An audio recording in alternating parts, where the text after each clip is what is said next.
cawapresnya yang ditakutin siapa Mas? Ada nggak sih Mas? Kan diremehkan di antara dua cawapres lain gitu Mas. Ada statement. Oke.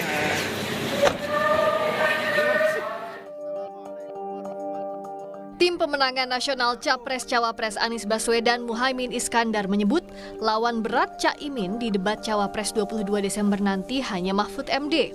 Juru bicara Timnas Amin, Angga Putra Fidrian yakin jagoannya akan tampil baik di debat Cawapres karena Caimin punya rekam jejak jelas sebagai aktivis, eksekutif maupun legislatif.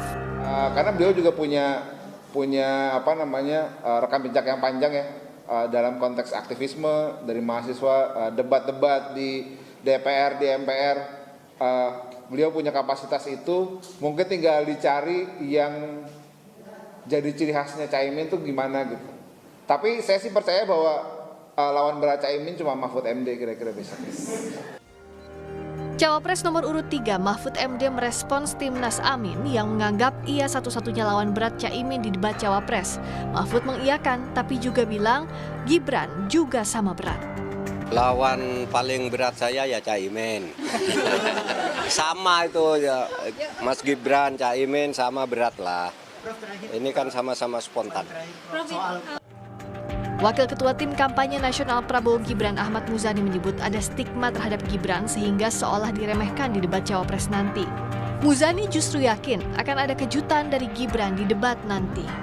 Sejak awal orang-orang masyarakat umum terstigma terhadap Mas Gibran. Karena ada stigma seolah-olah kemampuan itu Mas Gibran di bawah standar. Tapi saya sudah lihat pada saat debat calon wali kota dan saya sudah lihat bagaimana Mas Gibran menjelaskan banyak hal dengan di beberapa tempat. Mas Gibran cukup menguasai banyak masalah dan Mas Gibran cukup menguasai banyak problem yang dihadapi oleh masyarakat. Saya memperkirakan nanti tanggal 22 Desember debat wakil presiden akan penuh kejutan. Debat Cawapres 22 Desember mendatang bertema ekonomi kerakyatan dan digital, keuangan, investasi, pajak, tata kelola APBN dan APBD, perdagangan, infrastruktur, dan perkotaan. Sebelumnya, KPU menyatakan mengevaluasi debat Capres perdana namun tidak akan mengubah format debat. Tim Liputan, Kompas TV.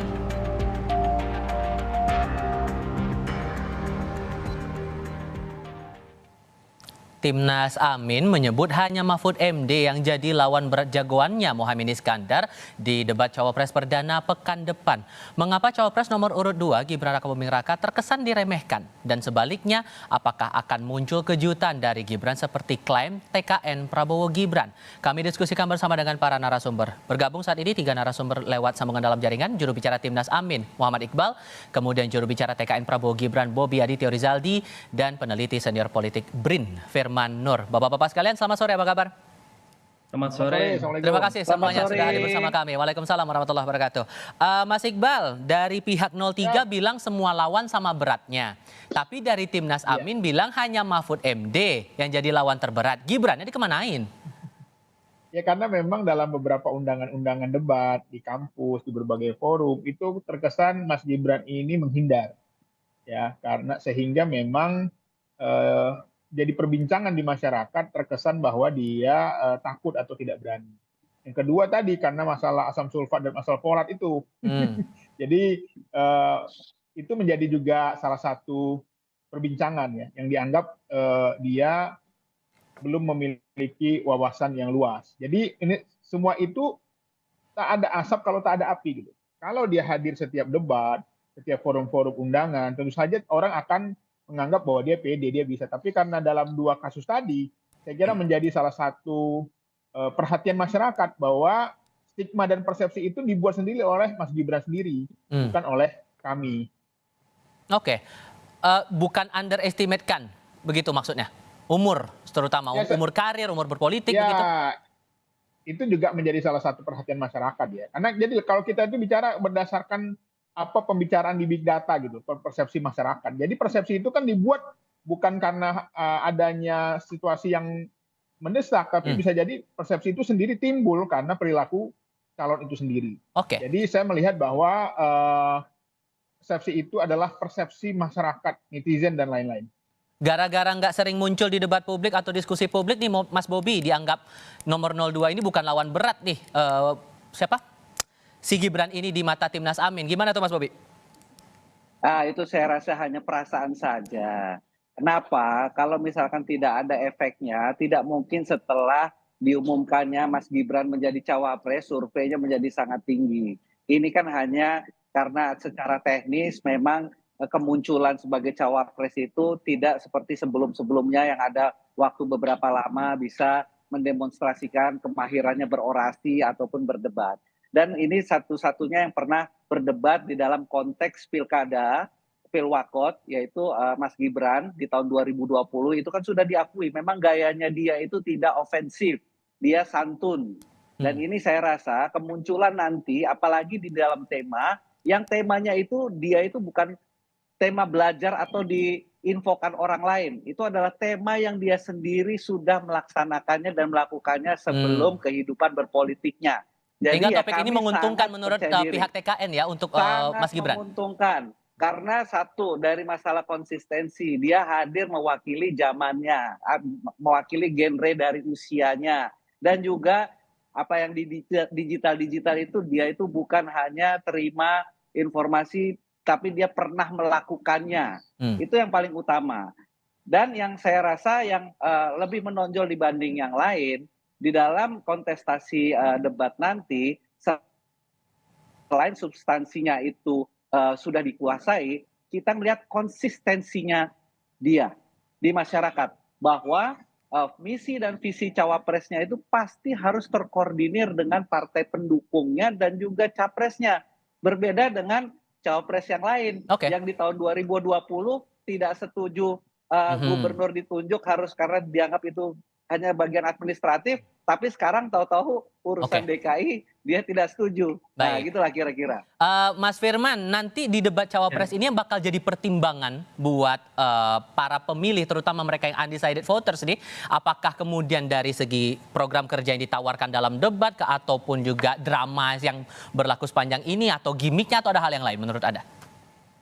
Iya, kita harus pahami bahwa ini adalah ajang untuk memberikan peluang keterbukaan pada publik untuk mendapatkan gambaran dan menilai kelayakan seorang RI2 ya, karena dia akan memimpin bangsa kita ini dan mengurusi tugas-tugas yang maha besar dan maha luas, dan sewaktu-waktu akan menggantikan presiden. Jadi ini memang merupakan ajang publik untuk menilai, dan bukan ajang elit politik dalam menilai siapa yang paling layak di dalam mengemban tugas sebagai cawapres. Dan saya kira publik sangat ingin melihat ya bagaimana konsep-konsep itu bisa diabstraksikan dalam waktu yang singkat dengan baik, sehingga publik mendapatkan kejelasan atas pertanyaan atau sanggahan yang diberikan, dan juga bisa mendapatkan itu dengan waktu yang sangat singkat sampai level yang mereka bisa pahami secara lebih detail.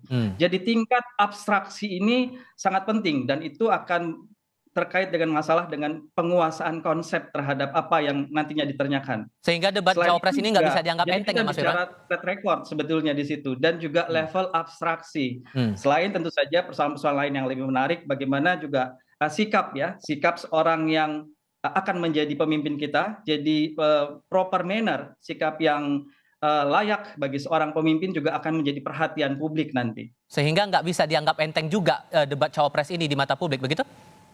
Ya, dari temanya saja saya kira ini tema yang sangat luas dan sangat menarik, dan saya kira penting, tapi juga bukan tema-tema yang mudah, apalagi nanti panelis juga mungkin akan menanyakan hal-hal yang lebih detail, selain juga hal-hal yang bersifat konseptual, dan itu berarti kan harus dijawab secara baik ya, secara komprehensif, dan juga bisa meyakinkan orang itu persoalannya. Oke, tema debat nanti untuk cawapres adalah hubungan ekonomi, dan kata Mas Bobi ini menguntungkan Mas Gibran. Timnas Amin gimana tuh?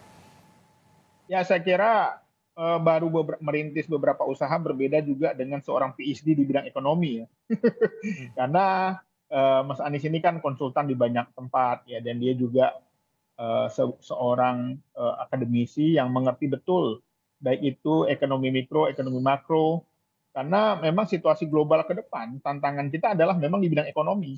Jadi yang kita perlukan adalah orang yang paham tentang ekonomi global, orang yang paham tentang ekonomi, situasi-situasi ekonomi saat ini. Dan kami melihat bahwa tema ini adalah tema bagaimana bukan hanya gagasan, tetapi Mas Anies akan bercerita tentang, Pak Caimin juga akan bercerita tentang apa yang sudah dilakukan oleh teman-teman PKB, kepala-kepala daerahnya.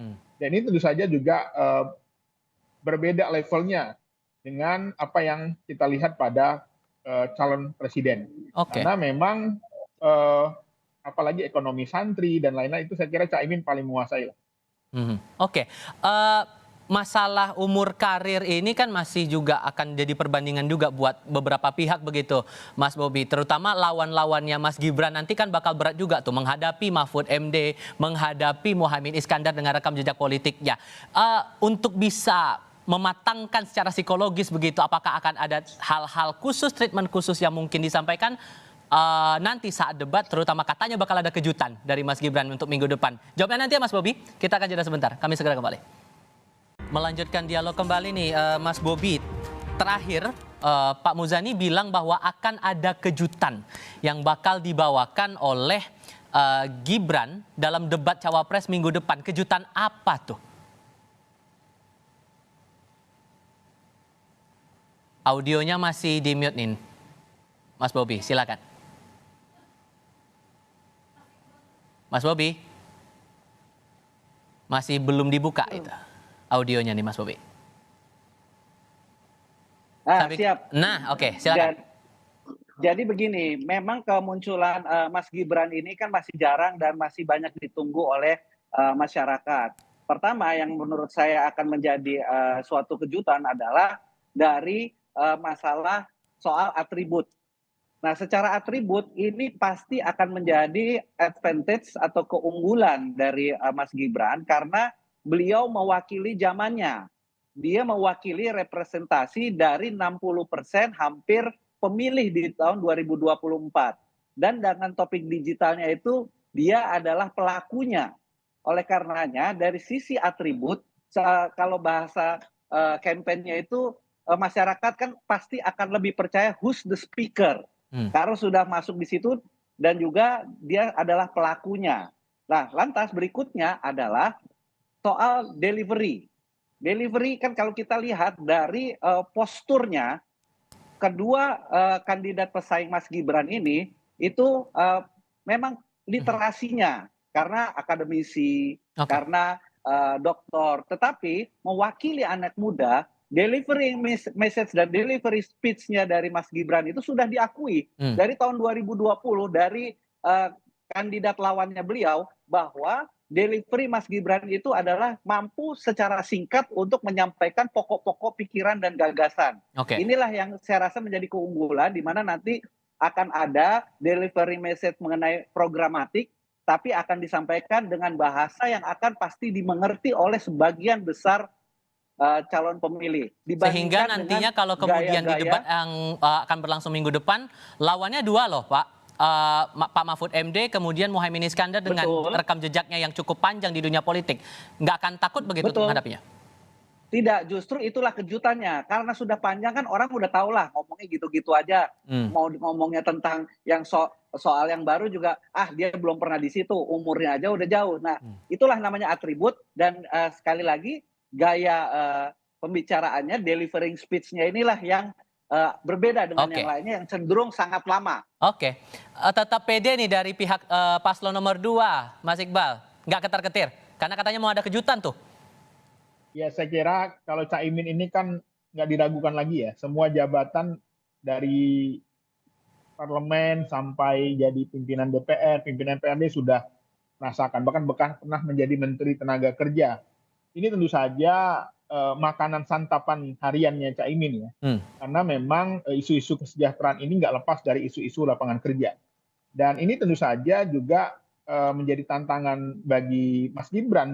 Beban beratnya adalah bagaimana ketika pemerintahan saat ini juga belum bisa mensejahterakan rakyat. belum bisa menciptakan lapangan kerja, belum bisa menciptakan ekonomi yang katanya akan meroket.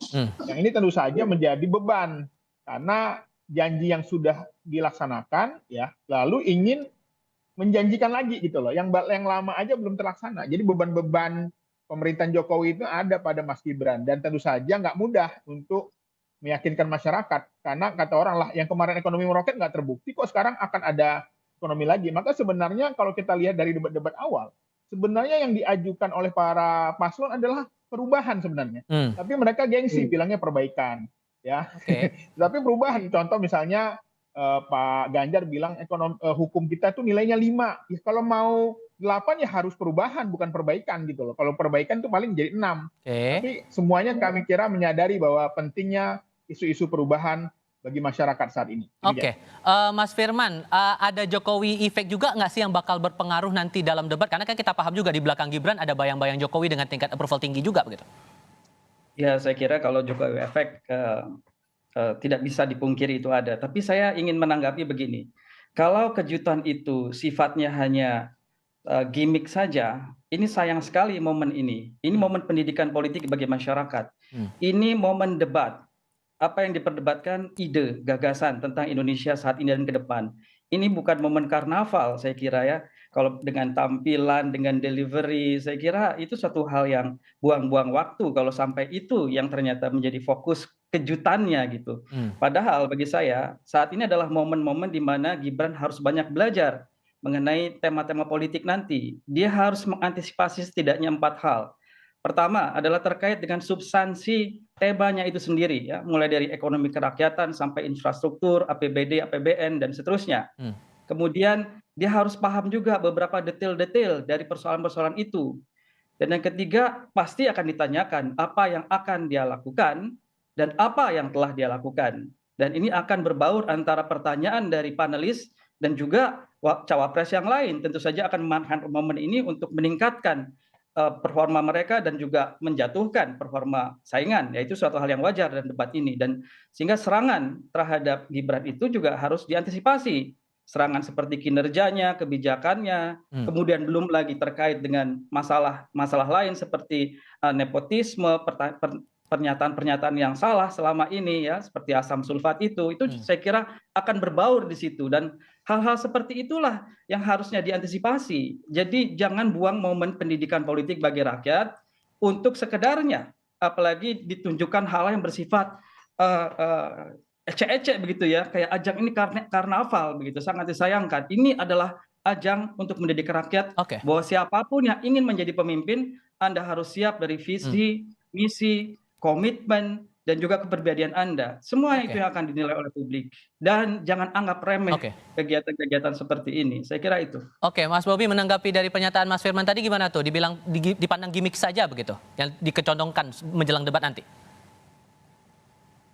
Nah itu tadi mungkin nggak dengar kali sebelumnya. Karena kan saya bilang kan ada atribut dan programatik. Programatik itu adalah suatu hal substansi yang itu akan diperdebatkan dan sangat subjektif. Nah, oleh karenanya atribut itu adalah di dalam suatu sesi debat yang sangat pendek dilakukan disaksikan oleh banyak pemirsa. Disitulah saya rasa dengan cara memajukan gagasan dengan waktu yang singkat, dengan programatik yang mungkin saya rasa itu yang akan diperdebatkan, itu suatu hal yang saya rasa sudah sangat dipersiapkan oleh Mas Gibran. Jadi tadi mungkin Mas Firman nggak dengar sebelumnya. Jadi bukannya kosmetik, mohon maaf, tapi secara substantif itu sudah ada dan dia sudah mewakili di situ sebagai representasi pemilih yang terbesar di tahun 2024. Secara substantif.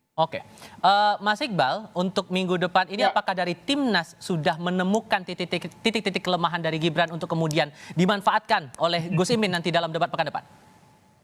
Ya saya kira kita lihat saja nanti kan kalau dari sekarang bocoran ntar nggak seru lagi ya. Tetapi yang jelas memang topik ekonomi, kesejahteraan, pengangguran, ya ini adalah topik-topik yang dihadapi masyarakat saat ini.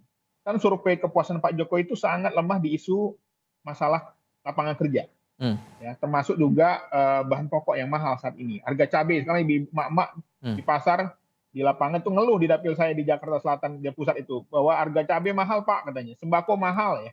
Yang ini tentu saja saya kira harus jelas apa delivery yang disampaikan ke masyarakat.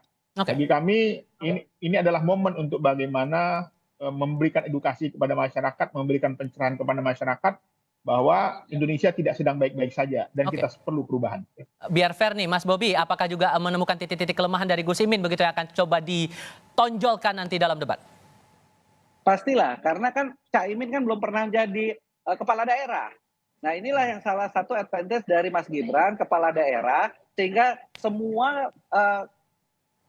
masalah masyarakat itu bisa dilihat dari multi perspektif. Kan kalau Pak Cak Imin kan hanya menteri saja, menteri kan hanya satu sektoral saja, tetapi kepala daerah adalah suatu kepemimpinan daerah secara regional yang sekarang naik dalam kontestasi nasional. Sedikit boleh ya? Oke, singkat saja, Mas. Mudah-mudahan nanti masalah atribut itu tidak menjadi suatu hal yang betul-betul dikedepankan ya, apalagi ingin mengesankan milenial dan lain-lain yang nampaknya ini selalu jadi fokus jawaban bagi kelompok 02 begitu. Tapi betul-betul substansi yang memang kita kejar pada hari ini, dan jangan lagi buang-buang waktu karena 02 ini setidaknya dari debat pertama banyak sekali menyisakan waktu yang cukup masih banyak sebetulnya. Khawatirnya itu mungkin karena kekurangan konsep yang ada di benak capres atau cawapresnya.